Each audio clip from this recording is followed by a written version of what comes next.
பிரம்மரிஷி பித்தாமகா பத்ரிஜி அவர்களுக்கும், பிரமிடு ஆன்மீக மன்றம் இயக்கங்கள் சார்பாகவும், global Buddha school of meditation சார்பாகவும் உங்கள் எல்லோருக்கும் என் பணிவான வணக்கத்தை தெரிவித்துக் கொள்கிறேன். இன்னைக்கு நாம என்ன பார்க்க போறோம் அப்படின்னா, 3 தலைப்பு பார்க்க போறோம். அதாவது தோற்றம், தோற்றமும் மெய்த்தன்மையும், 2வது ஞானி, 3வது ஆசையற்று இருப்பது உயர்வான பேரின்பம். இந்த 3 தலைப்பு தான் பார்க்க போறோம். ஃபர்ஸ்ட் தோற்றங்களும் மெய்த்தன்மை. இப்போ உலகம்னு எடுத்துக்கிட்டோம்னா நிறைய காரண காரணிகள் அப்படிங்கிறது இருக்கும். நிறைய நிகழ்வுகள் அப்படிங்கிறது நடைபெறும். இப்போ காரண காரணி அப்படின்னா என்னன்னு பார்த்தோம் அப்படின்னா, இப்போ தண்ணி அப்படிங்கிறது இருக்கு. அப்ப தண்ணிக்கு ஏன் நம்ம தண்ணி இருக்குது, அதுக்கு என்ன காரணம் அப்படின்னா, மனிதர்களாகட்டும் எல்லா உயிரினங்களுக்கும் தண்ணி அப்படிங்கிறது ஒரு பேசிக் நீடு தான். நம்ம எல்லாத்துக்கும் தண்ணி இருக்கிறதுனால தான் உயிரும் வாழ்றோம். அப்ப இதுக்கு இதுதான் காரண காரணி அப்படிங்கறத சொல்லுவோம். அப்போ உலகம் இயங்குனதுக்கு என்ன காரணமா இருக்கும் அப்படிங்கிற அந்த கேள்விக்கு என்ன பதில் அப்படின்னா, உச்ச உயர்நிலையில இருந்து பார்க்கும்போது, அதாவது ஹையர் கான்சியஸ் சொல்லுவோம் இல்லையா? அதுல இருந்து பார்க்கும்போது எதுக்குமே காரண காரணிகள் அப்படிங்கிறது கிடையவே கிடையாது. அப்போ உலகம் தோன்றியதை யாரு பார்த்தாங்க? உலகம்னு எடுத்துக்கிட்டேன்னா நிறைய விஷயங்கள் இருக்கு. அப்ப அதுக்கெல்லாம் காரண காரணி இல்லன்னு எப்படி சொல்ல முடியும்? அதுக்கு ஏதாவது ஒரு காரண காரணி அப்படிங்கிறது இருக்கும் இல்லையா? அப்படின்னு பார்த்தோம் அப்படின்னா, அதற்கான விடை என்ன அப்படின்னா, இப்ப நாம தான் உலகம் அப்படின்னு சொல்லி அமைச்சு அதுக்குள்ள ஒரு காலம், இடம், காரண, காரணிகள் அப்படிங்கிறது நாமளா உருவெடுத்து தான் வச்சிருக்கோம். ஒவ்வொன்னுக்கும் நம்ம காரணம், காரணி தேடிக்கிட்டே இருந்தோம்னா, ஒவ்வொன்னா நம்ம கண்டுபிடிச்சுட்டே இருந்துட்டே தான் இருப்போம். இப்போ நான் சஹானான்னு எடுத்துட்டேன் அப்படின்னா, இப்ப நான் பெங்களூர்ல வாழ்றேன். இப்ப இந்த உலகமோ, பிரபஞ்சமோ நீ பெங்களூர்ல இந்த இடத்துல தான் வீடு கட்டி வாழணும் அப்படிங்கிறது சொல்லல. நானா தான் இந்த இடத்த, இந்த காலத்தை ஏத்தவாறு சூஸ் பண்ணி என்னோட சிச்சுவேஷன், ஃபேமிலி சிச்சுவேஷன் ஏத்த மாதிரி இந்த ஊர்ல வாழ்ந்துகிட்டு இருக்கேன். எந்த உலகமும் பிரபஞ்சமும் என்கிட்ட நீங்க தான் வாழணும்னு சொல்லல.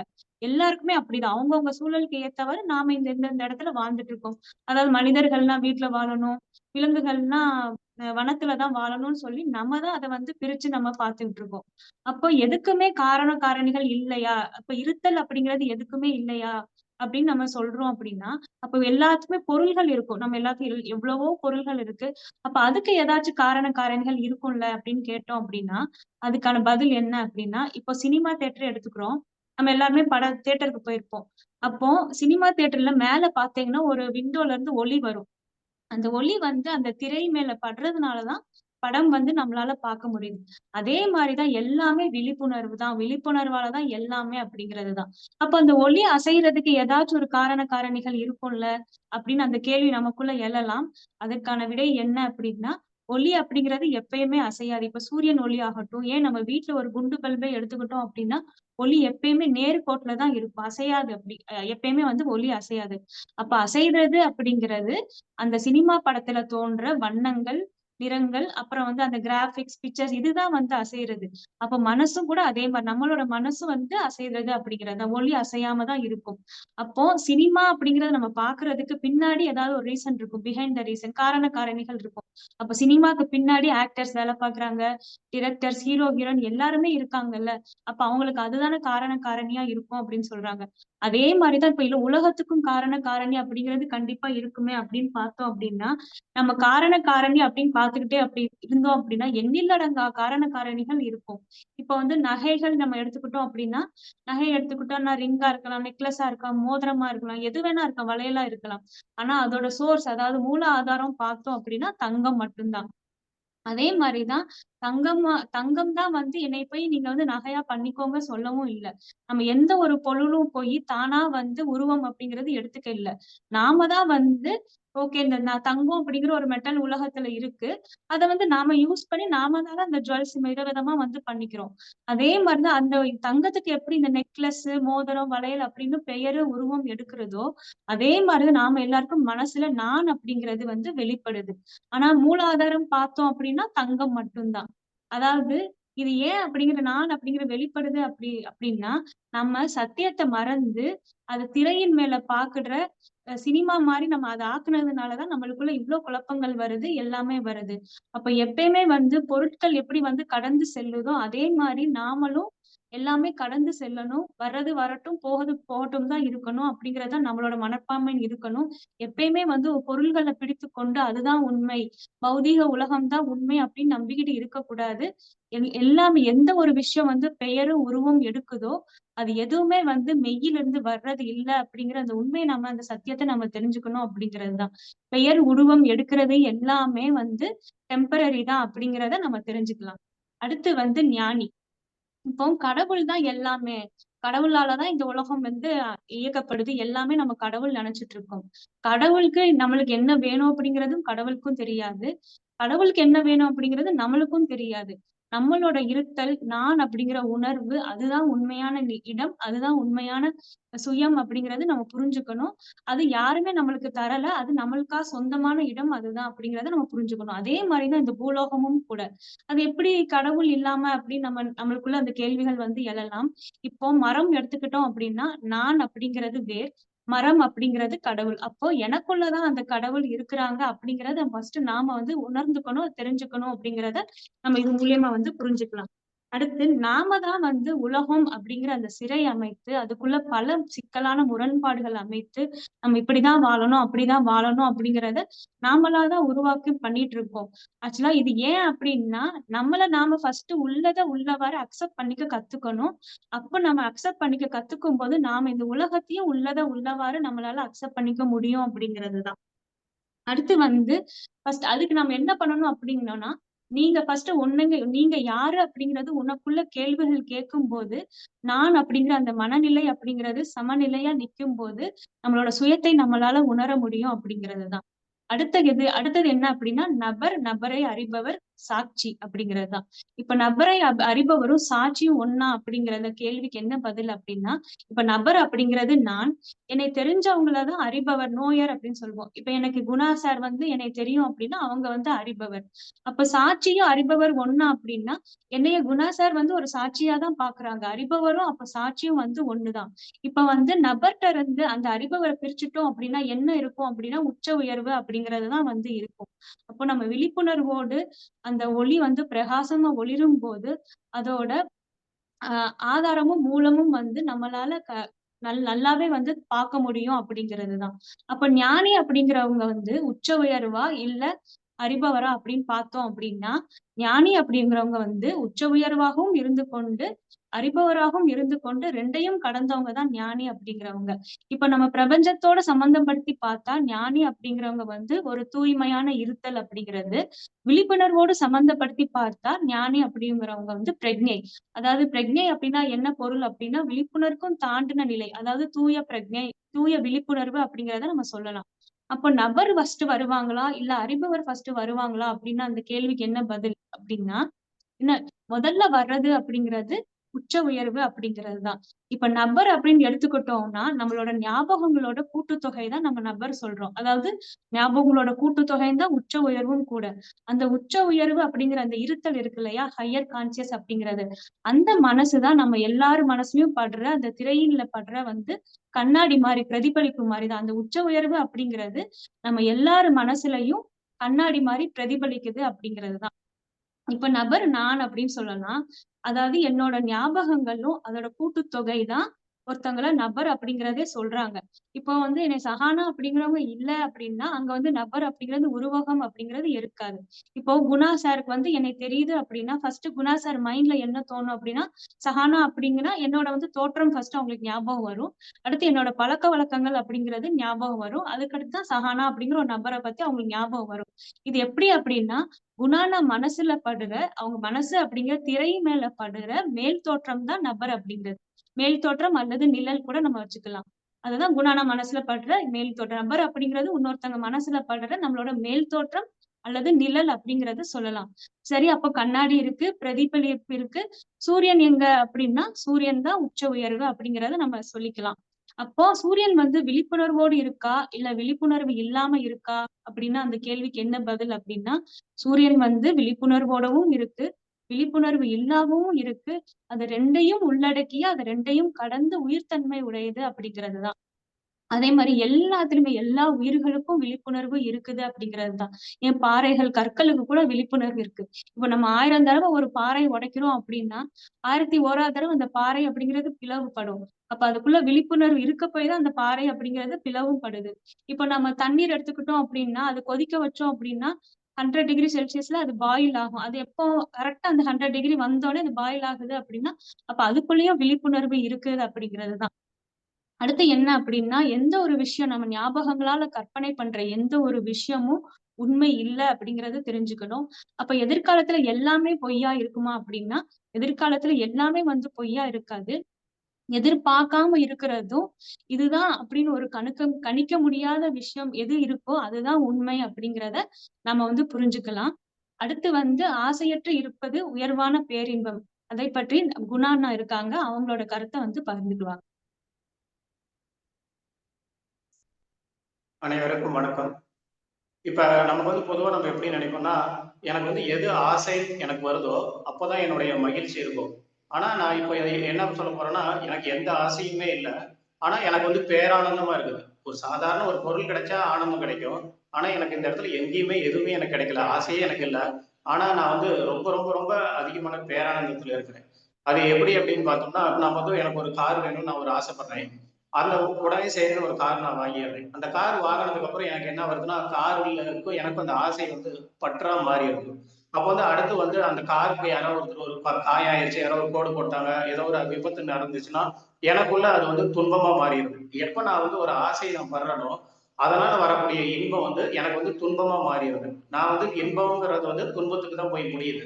அப்போ நான் ஃபர்ஸ்ட்லயே அதை நான் எப்படி பார்க்கணும்னா, அந்த ஆசைங்கிறத வைக்கும்போது, எனக்கு அதனால் வரக்கூடிய துன்பங்கள் என்ன அப்படிங்கிறது எனக்கோட அதோடைய மறு உருவம் தெரிஞ்சிச்சுன்னா, நான் அது மேல ஆசை இல்லாம இருப்பேன். அந்த ஆசை இல்லாம இருக்கிறதுனால இந்த பொருளால வரக்கூடிய துன்பம் எனக்கு எதுவும் வராது. அப்போ நான் அந்த பேரானந்தத்திலேயே இருப்பேன். இப்ப அந்த ஆசைப்படாம இருக்கிறதுக்கும் பேரானந்தத்துக்கும் நடுவுல டிராவலிங் பண்ண வேண்டியதெல்லாம் இருக்கு. அது என்னன்னு இப்ப பார்க்கலாம்னா, ஃபர்ஸ்ட் தியானம். தியானம்ங்கிறது என்னன்னு பார்த்தோம்னா, நம்மள எது பொய், எது உண்மை அப்படின்னு சொல்லி தினசரி நாம அதை பிரிச்சு பார்க்கக்கூடிய முயற்சிகளை பண்ணணும். அதுக்கு உண்டான பயிற்சி தான் தியானம். சரி, எது உண்மை, எது பொய் அப்படின்னு அடுத்தது பார்த்தோம்னா, எது உண்மைங்கிறது பார்த்தா, நான் ஒரு ஆன்மா அப்படிங்கிறது தான் உண்மை. சரி, எது பொய் அப்படின்னு பார்த்தா, நான் மனசும் இல்லை, நான் உடம்பும் இல்லை, இதுதான் பொய். ஆனா இருக்கு, ஆனா இல்லைங்கிற மாதிரிதான். நான் இந்த மனசை நான் எவ்வளவு அளவுக்கு தூய்மையா சுத்தப்படுத்தி நான் வச்சிருக்கிறேனோ, அப்ப என்னுடைய உடல் நல்லா இருக்கும். இந்த உடல் நல்லா இருந்தாதான் மனசு நல்லா இருக்கும். இந்த உடலும் மனமும் ரொம்ப நல்லா இருந்தாதான் அவங்களுக்கு இந்த ரெண்டுக்குள்ள ஒரு இணைந்து ஒரு இயைந்து போயிருந்ததுனாதான் அந்த ஆன்மாங்கிறது நல்லா இருக்கும். இந்த மூணும் நல்லா இருந்தாதான் அடுத்து உச்சமான தெய்வ நிலைங்கிறது நமக்கு வரணும். இந்த மூணுக்குள்ளேயும் ஒரு தொடர்பு நல்லிணக்கமா இருக்கணும். அப்படி இருக்கும் போதுதான் நமக்குள்ள நாம யாருங்கிறத ஃபர்ஸ்ட் தெரிஞ்சுக்க முடியும். அடுத்து அந்த இறைநிலை என்னங்கிறது தெரிஞ்சு நாம அந்த பேரானந்த நிலையிலேயே நம்ம எப்படி இருக்கணும், அது எப்படி இருக்கிறதுக்கு இந்த தியானம் தான் பயன்படக்கூடியதா இருக்குது. சரி, இந்த தியானம் பண்ணக்கூடியதுனால என்ன நடக்குது அப்படின்னு பார்க்கும்போதோ, இல்ல இந்த தியானம் எப்படி செய்யணும் அப்படின்னு பார்த்தோம்னா, நான் வெளியில வர்ற மூச்சு, உள்ளூர் மூச்சு, இது ரெண்டையும் கவனிக்கணும். கவனிக்க கவனிக்க நம்ம அப்படியே என்ன எண்ணம் வந்தாலும் சரி போகட்டும் அப்படின்னு சொல்லி நம்ம தள்ளி இருந்து, இப்ப எண்ணெயே நம்ம எதிர்பார்க்க இருந்து ஒரு கண்ணாடியில நான் பாக்குற மாதிரி அதை உள் வர மூச்சு வெளிவர மூச்சையும் நான் கவனிக்கணும். அது கவனிக்க கவனிக்க நமக்குள்ள என்ன ஆகுதுன்னா, உள்ளுக்குள்ள இருக்கக்கூடிய எண்ணங்கள், நம்மளுடைய ஞாபக பதிவுகள் எல்லாமே ஒவ்வொன்னா அடுத்தடுத்த லேயரா ஒவ்வொன்னா அதோடைய வீரியத்தன்மை இல்லாம போகுது. அப்படி வீரியத்தன்மை இல்லாம போகும்போது அடுத்து நமக்குள்ள என்ன நடக்கும்னு பார்த்தா, நமக்கு ஒரு அனுபவங்கள் கிடைக்குது. அனுபவங்கள்லாம் ஒவ்வொருத்தருக்கும் ஒரு வித்தியாசமான அனுபவங்கள் கிடைக்குது. அந்த அனுபவங்களையே நமக்கு திரும்ப வேணும் அப்படின்னு நம்ம ஒரு ஆசைப்பட்டோம்னா அந்த அனுபவம் நமக்கு கிடைக்காது. மேற்கொண்டு நம்மளோட பயணமும் தடப்பட்டு போயிடும். அதனால அனுபவத்துக்காக நம்ம எதிர்பார்க்க கூடாது. அதே மாதிரி முன்மொழிவும் நம்ம எதுவும் வச்சுக்கவும் கூடாது.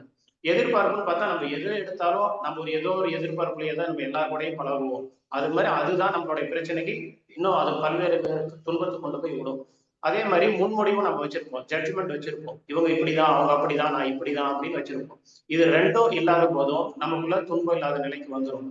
அடுத்து இப்ப அனுபவங்கள்ங்கிறத பார்த்துட்டு அந்த இடத்துல நம்ம ஆசைப்படாம இருந்தோம்னா என்னுடைய வளர்ச்சி அடுத்தடுத்து வரும்.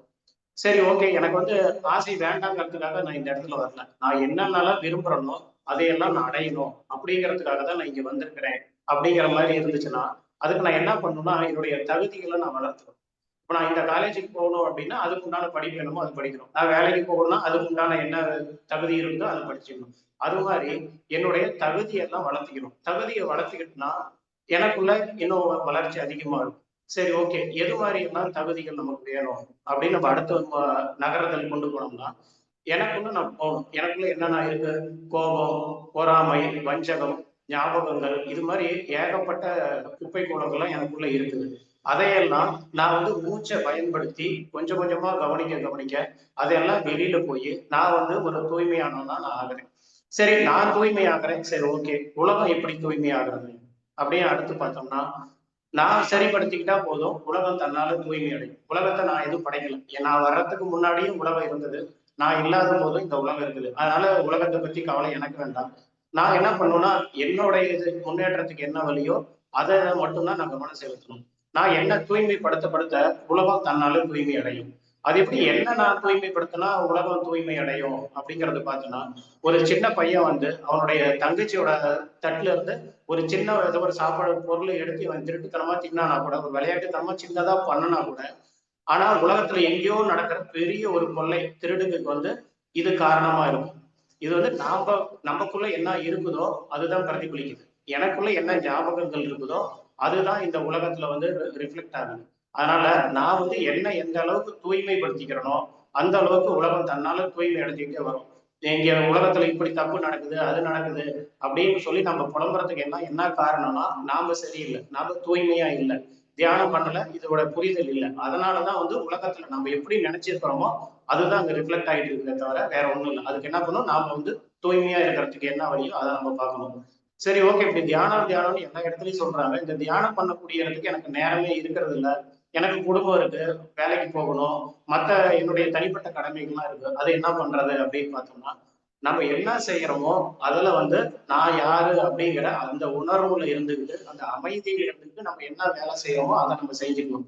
நம்ம கடமைகள்ல போக, வீட்டுக்கு சூழ்நிலை இருந்து வேலைக்கு போறோம் அதெல்லாம் போக, மீதி நேரத்துல இதுக்குன்னு நம்ம ஒதுக்கி நம்ம எதுவும் பண்ண தேவையில்லை. நம்மளுடைய தினசரி கடமைகள் என்னமோ அந்த கடமைகளை முடிச்சுட்டு அதுக்கப்புறமேட்டு நாம இன்னும் கொஞ்சம் ஆழ்ந்து தியானத்துக்கு போகலாம் அப்படிங்கறதுதான் இது. சரி, ஓகே, இந்த இவ்வளவு அளவுக்கு எல்லாம் சொல்லும் போது இதனால எனக்கு என்ன வந்துட போகுது, தியானம் பண்ணக்கூடியதுனால எனக்கு என்ன வந்துட போகுதுன்னா எல்லாமே இதுல வந்துருது. இப்ப நான் யாருன்னே தெரியாம தெரிஞ்சுக்கிட்டு இருந்தனால இப்ப நான் யாருங்கிறது எனக்கு தெரிஞ்சிருக்குது. அதே மாதிரி எப்பயும் நான் ஒரு துன்பத்திலேயே இருந்துகிட்டே இருக்கிறனால அந்த துன்பத்தில் இல்லாம நான் எப்பொழுதுமே அந்த பேரானந்த நிலையில இருந்துகிட்டு என்னுடைய அன்றாட கடமைகளை திருப்தியா, பூரண திருப்தியா என்னால செஞ்சுக்கிட்டு அந்த இடத்துல என்னால பயணப்படக்கூடிய அளவுல வந்திருக்கிறேன். அதனால இந்த தியானம் எது தருதுங்கிறத விட எல்லாமே தருது. இது எப்படி இது பார்த்தோம்னா அடுத்து இந்த பற்றுங்கிறதுல பார்த்தோம்னா இறைவன் எங்க இடத்துலயும் இருக்கிறாங்க. ஜீவ சமாதின்னு எங்கேயோ இருக்குது. எதுவும் வேண்டாம்னு சொல்லிட்டு தான் போய் அவங்க உட்கார்றாங்க. ஆனா அவங்களதான் பற்றே இல்லாம போய் உட்காரும் போது எல்லாரும் போய் பற்றிக்கிறாங்க. எல்லாரும் வழிபடக்கூடியதா இருக்குது. மலை மேல இருந்தாலும் கோயிலுக்கு போறாங்க, எங்க இருந்தாலும் சரி, எவ்வளவு தூரத்துல இருந்தாலும் சரி, எல்லாரும் போறாங்க. அவங்க எதுவும் வேண்டாம் அப்படிங்கிறதுக்கு தான் ஒதுங்கி போய் அங்க இருந்தாலும் அப்பயும் நம்ம நாடி போய் அந்த மரியாதை கொடுத்து அவங்களுக்கு ஒரு புகழ் எல்லாம் எது இதெல்லாம் வேண்டாம்னு சொல்லி இருந்தாலும் அது தன்னால எல்லாம் கிடைக்குதுன்னா அவங்களுக்குள்ள அந்த பற்று அப்படிங்கிறதும் இந்த ஆசைங்கிறது இல்லாத நிலையில தான் அது எல்லாமே கிடைக்குது. நமக்கு வேணும் வேணும்ங்கிறப்ப அது தள்ளி போயிட்டே இருக்குது. நம்ம எப்ப எதுவும் வேண்டாம் அப்படின்னு நினைக்கும் போது நம்ம துன்பப்படாம இருக்கிறோம். ஆனா நமக்கு எல்லாமே கிடைக்கும். அப்ப கிடைக்கும் போது நமக்கு என்ன வருதுன்னா நமக்கு எது நன்மை தரக்கூடியதோ அது மட்டும்தான் வரும். நம்மளை சுத்தி இருக்கிற எல்லாமே நல்லதா தான் நடக்கும். சரி, இப்படியே நம்ம தியானம் பண்றேன், எனக்கு ஒரு அனுபவங்கள் வருது. அந்த அனுபவங்களை புறக்கணிச்சு நான் துன்பம் இல்லாத நிலையில இருந்துட்டு நான் இப்படியே இருக்கேன். அடுத்த ஸ்டேஜ் என்ன வரும்னு பார்த்தோம்னா முக்திங்கிறது எனக்கு கிடைக்குமா அப்படிங்கிற எனக்கு ஒரு சந்தேகம் வருதுன்னா முக்திங்கிறது தனியா அடையக்கூடியதாவே இல்லை. ஏற்கனவே நமக்குள்ளேயே இருக்கக்கூடியதுதான். இப்ப கடல்ல மீன் இருந்துட்டு நான் எங்க இருக்கிறேன்னு கேட்டுச்சுன்னா எப்படி நம்ம புரிய வைக்கிறோமோ அதே மாதிரிதான் முக்திங்கிறது நமக்குள்ள ஏற்கனவே நம்மளுடைய சுயமா அந்த முக்திங்கிறதே இருக்குது. எப்படி பாறைக்குள்ள அந்த சிலை உள்ள மறைஞ்சிருக்குது. வேண்டாததெல்லாம் நம்ம நீக்கணும்னா அந்த சிலை வெளியில வரும், நம்ம கடவுளா வழிபடக்கூடியதா இருக்கும். அதே மாதிரி முக்திங்கிறது நமக்குள்ளவே தான் இருக்குது.